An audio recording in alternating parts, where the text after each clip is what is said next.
Hello, my name is Kelly Johnson. I am currently pregnant, so I have taken maternity leave from work. My husband, Patrick, and I live in an apartment, but recently, a troublesome issue has arisen with another resident in the same building. This person is a woman named Hillary in her 50s who lives on the same fourth floor as me. Hillary lives alone, but recently, there has been a frequent coming and going of a guest. That alone would not be a problem, but unfortunately, she has started to inconsiderately park her car in front of the apartment entrance. Hillary, I'm sorry to ask, but could you please stop parking your car in front of the entrance? You again? It's just for a little while. I understand how you feel, but our apartment's entrance is narrow, and it's difficult to avoid your car when driving out. That's your problem. You should practice driving better so you don't hit my car. Even so. Besides, your car also obstructs the view at the entrance. There are many children in this apartment complex, and an accident could happen at any time. It's dangerous, so could you please park your car in your own parking space? That's impossible. I've reserved a parking space for my guest. Reserved for your guest? Yes, a guest takes priority. So, there's no other space, and I can only park my car at the entrance. If it's for a guest, perhaps he could park in a nearby coin-operated parking lot? What are you talking about? It would be bad to make a guest who's come all this way pay for parking. It's better for him to park here if there's extra space. The entrance is a passageway, not extra parking space. All the parking spaces are currently taken by residents. So if you have guests, they need to park elsewhere. You really are a nuisance. You're the only one who complains so much. I see you sometimes. You're pregnant, right? Yes, I am. Being pregnant doesn't mean you have to be so nervous. A mother with your attitude won't be good for raising children. Stop complaining about me and leave me alone. I was shocked to be spoken to about my unborn child just for pointing out a nuisance. Maybe I'm the only one who feels this way, so I decided to ask the lady next door the following day. Are you talking about Hillary's car? It's been bothering us too. Really? There's also the issue with the stray cats that have started to stay around the apartment lately. Oh, I warned Hillary about feeding them the other day. You too? I warned her as well, and that's when the nuisance parking started. Maybe it's retaliation. She has been on her own for years, but recently she often has visitors. I don't know what she's thinking, but it's kind of scary. Indeed, it's hard to know what Hillary is thinking. To avoid any backlash, I've decided to subtly address the issue in a different way instead of speaking directly to her. However, what do you think you're doing? Look at this letter, it's your doing, isn't it? No, that's not. It's a notice from the management company saying, if the resident parking nuisance doesn't stop, they'll report us. Are you trying to threaten me? You look so calm, but you're really a terrible person. This is not a threat. Everyone in the apartment is bothered by it. Just the other day, I saw a school child squeezing between your car at the entrance and the wall on their way home. Kids are small, and they can pass through just fine, can't they? Adults are troubled by it too. Essentially, the apartment's parking spaces are meant for residents' cars. I'm sorry, but you really must have your guest park elsewhere when he comes. Listen carefully. I'm already in my late 50s. Yes. Lately, my legs have weakened. And do you understand how difficult it is for me to go up and down from the fourth floor where my room is? If I park my car in front of the entrance, I won't have to walk all the way to my parking space, right? You should think of another solution. This apartment isn't just yours after all. You're noisy. Hey, you're too persistent. But if you don't change it soon, as the notice says, they will report it to the police, won't they? Do whatever you want. This letter is definitely a threat. That's it. I'll sue you for intimidation. Since the letter had no effect on Hillary, I had no choice but to report it to the police. I went to the police station nearby and consulted with an officer. The next day, I saw a notice on the windshield of Hillary's car. I thought that would surely stop the nuisance parking. However, immediately after that, harassment that seemed to come from Hillary began. Hillary, sorry to bother you, but I wanted to ask you something. Lately, there's been cat feces scattered in front of our door. Do you know anything about it? I don't know anything. Maybe it's divine retribution for your bad deeds? Have I done something bad? Oh, you have. You pressured an elderly person to move her car. Elderly person? You mean yourself, Hillary? Yes, I'm getting old, and it's hard to walk, so I just parked my car near the entrance. But you don't understand at all and demand I move my car. The cat feces is divine punishment, you know. Your car is still parked in front of the entrance, right? Yes? I'm not young enough to walk to my parking spot.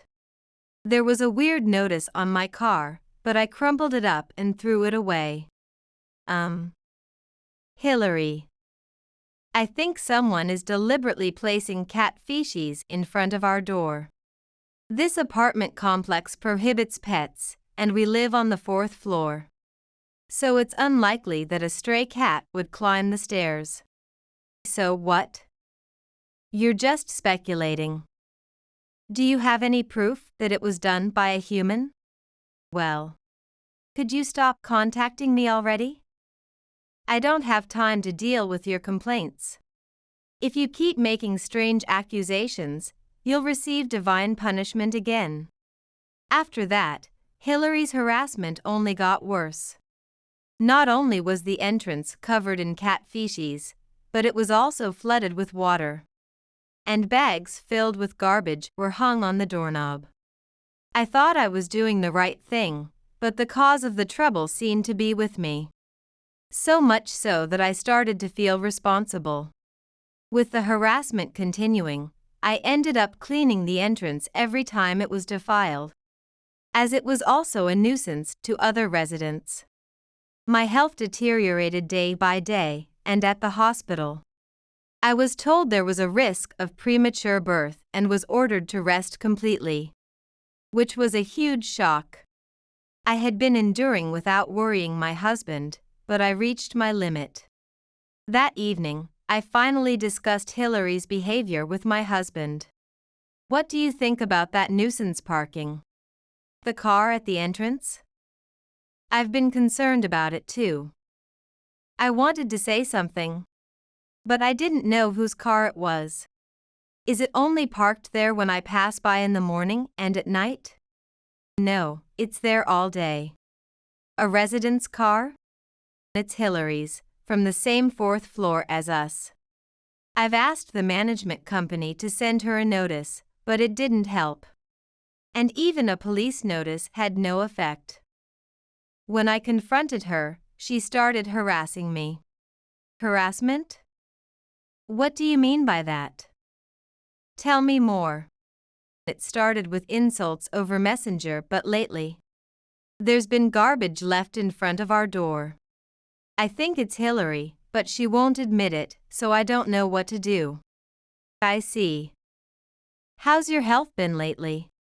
You hadn't mentioned the results from your last visit to the doctor. I was told to rest. I don't want to think about Hillary anymore.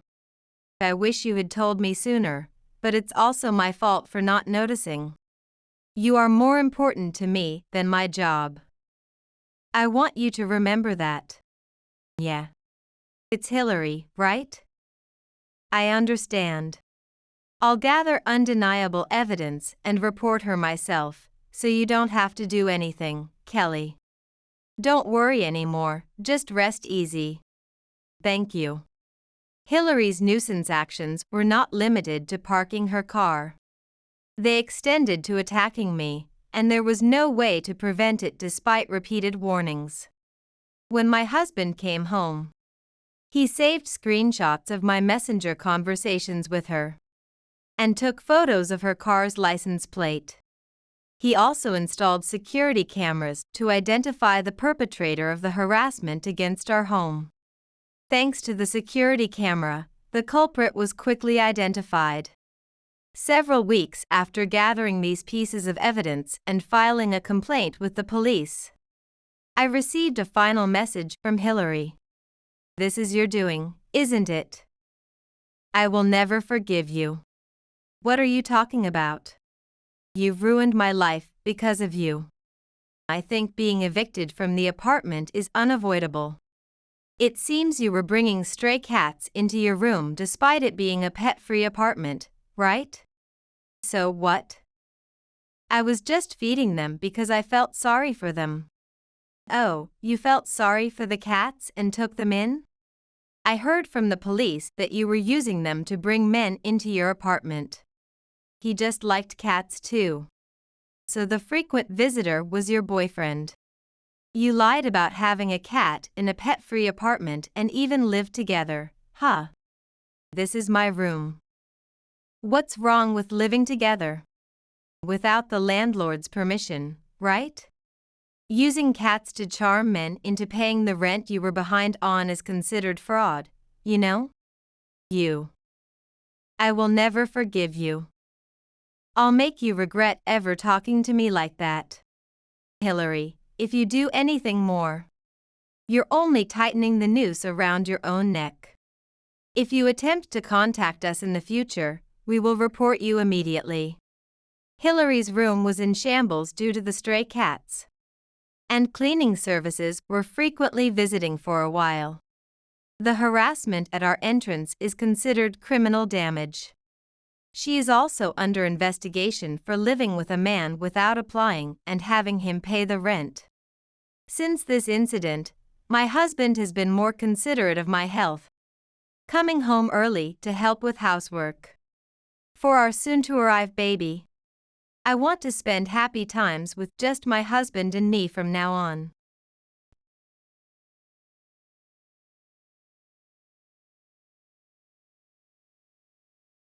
Hello, my name is Hannah. Right after I graduated from university, I married Kevin, who I started dating during our college years. He is 8 years older than me. We should be at the peak of happiness as newlyweds. But one concern is the presence of his strong-willed mother. Kevin is the precious only son of a family with a distinguished lineage. As the wife of such an only son, his mother often makes snide remarks towards me. Hannah, may I have a word? What is it? When will you show me the face of my grandchild? It's been 3 months since you got married, hasn't it? Yes. We've just moved, and at the moment, you really are useless, aren't you? Excuse me? Kevin comes home tired from work and has to deal with you. Hurry up and have children. You really are a handful. Even if you say that. I think timing is also important. Timing? You're young, normally you would have children quickly. You're not slacking off on making babies, are you? I'm afraid I can't answer that to you, Mother. I felt frustrated by her words, which interfered even with our marital life. What? You're keeping secrets from me? For a daughter-in-law, you're overstepping your bounds. Kevin is really putting up with a lot by marrying someone young like you. It's pitiful that he has such an unreliable wife. I'm aware of that. After all, Kevin is 8 years older. Are you trying to say that he's just an old man? You're not suggesting that the inability to have children is Kevin's fault, are you? I didn't say that. You misunderstood. I'm sorry. Good, you understand. Now, give birth to an heir for this family as soon as possible. Every time I am yelled at by my mother-in-law like that, I am filled with a helpless feeling. Before the marriage, as soon as I went to announce our engagement, she immediately started inquiring about my parents and my family background. Once the marriage was decided, she soon started her sarcasm, saying, "I can't imagine this young girl can handle proper housework." However, because I didn't want to worry anyone around me, I couldn't confide in anyone and my frustrations continued to build up. I could never confide this problem to my husband, her son. I'm back. Oh, you must be tired. Why the gloomy face? Huh, really? I'm totally fine. You don't look fine. Remember, if you're having any trouble, you should talk to me, okay? Yeah. Thank you. That night, I couldn't sleep as the words from my mother-in-law kept spinning in my head. Maybe I was too young to get married. Perhaps a more mature woman would be more suitable as Kevin's wife. This is how I unknowingly drove myself into a corner by blaming myself. The next day, I was supposed to go help at my mother-in-law's house. But because I couldn't sleep last night, I overslept. I woke up to a call from my mother-in-law. What do you think you're doing? What time do you think it is? When are you coming over? I'm sorry. I overslept. I'll get ready quickly and head over. You say you overslept even though you're slacking off on making babies. But it's still only 8 o'clock, so I think I can still be of help if I come now. It's only 8 o'clock? A normal housewife starts her housework at 4 in the morning, you know? 4 o'clock. I've been lenient until now. But from the old days, this has been the rule in our house. From now on, you'll have to follow these rules too. For today, you're 4 hours late. Hurry up and come to help. That day, as Kevin was on a work call, I went to my in-laws' house alone. When I arrived, the house was a mess. Dirty dishes were left as they were, laundry was piled up in the basket. And the clothes that had been brought in were left unfolded and strewn about. When I was shocked to see that, my mother-in-law said with a cool face, "I left some work for you to do." While I was cleaning, my mother-in-law was watching TV in the living room. I had finished all the chores except for cleaning the living room. But I couldn't ask my mother-in-law to move and was at a loss. Then, "What's taking you so long to clean? There's still dust here." I was just about to clean it. "Then hurry up and do it." "Excuse me, but could you move for a little while?" "Huh? Who are you talking to? Are you saying I'm in the way?" "No, that's not what I mean.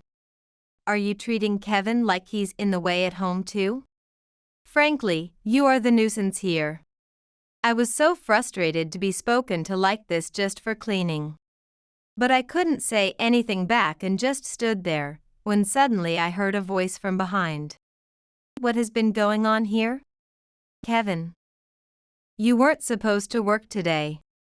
I finished my morning work early and thought I'd stop by." "Oh, that's nice of you, good work.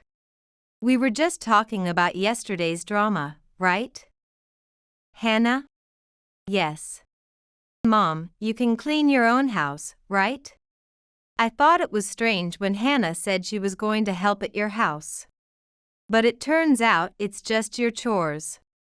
Are you using Hannah to push off your work? We're leaving now, bye. Oh, well done, Hannah. Thank you. Excuse me.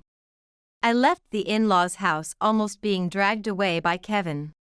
When we got home, Kevin made me coffee and said he would listen to what I had to say. Relieved by his kindness, I let out all the feelings I had been holding in alone, and tears came to my eyes. Then I opened up to Kevin about everything my mother-in-law had said and done since we decided to get married. Kevin listened quietly until I finished speaking, then hugged me and spoke. Is that so? I'm sorry you had to go through such a tough time. I should have noticed sooner. It's okay, I didn't want to bother you either. It's true I lack experience. Hannah, you're doing well every day. I can't stand my mom. Got it, you don't have to go to my parents' house anymore. But, your mother told me to come help every week. I'll talk to Mom. You just rest. Thank you, Kevin. Thus, I was able to spend some peaceful days without having to help my mother-in-law. About a month later, I was feeling a bit unwell for several days. Then I discovered I was pregnant. We were blessed with our first child. We hugged and rejoiced together. To share the news, we went to my in-laws' house after a long time. I thought this might earn me some recognition. But the words from my mother-in-law were as disappointing as ever. Oh, well done. Just like our Kevin. I'm sure the child will grow up to be intelligent and bright, just like you. Mom, that's not the point, right? Don't you have anything to say to Hannah? She's been struggling with morning sickness and working hard every day. And she's the one who will actually give birth, right? Hannah is just going to give birth, right? The important thing is the husband's genes. That's such a... Don't get cocky just because you got pregnant with one child. I expect you to have at least 3. Being young is the only thing you have going for you. Despite always demanding to see her grandchild, I was infuriated by my mother-in-law's degrading words even after becoming pregnant. Enough already. If you keep harassing Hannah, I won't forgive you, even if you are my mother. Harassment? But you also said Hannah is young. Yes, maybe Hannah is young and inexperienced in some ways. But she tries her best for me every day. And yet, here you are, enjoying bullying your young daughter-in-law at your age, which is much more childish. What did you say? I fully appreciate that you raised me with care as your only son. So, I've been patient with things I didn't agree with and have kept up appearances for your sake. But now I'm truly appalled. Calm down. I might have gone too far with my words. I know. You had a shotgun wedding yourself. And weren't you 23 just like Hannah when you got married? Huh? How do you know that? You sit on a high horse judging Hannah, yet you forget your own past. I'm really ashamed as your son. I'm cutting ties with you, Mom. Huh? What are you saying? Even after our child is born, I won't let you meet your grandchild.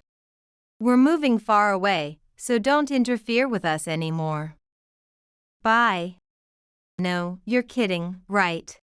Wait, Kevin. I'll even help take care of the grandchild. After that, my mother-in-law sent us a flood of apologetic messages, but we ignored them all. I felt very relieved that Kevin spoke up for me. According to what my father-in-law told us, my mother-in-law spends her days looking at old photos of Kevin and crying. With the distance from my mother-in-law, peaceful days have come for me. And I safely gave birth to our first child. We still keep in touch with my father-in-law, and he adores his grandchild. I shudder to think that if Kevin had not stood up for me back then, I would still be enduring my mother-in-law's snide remarks while raising our child. Our married life has just begun. We want to continue to work together as a family and build a good home.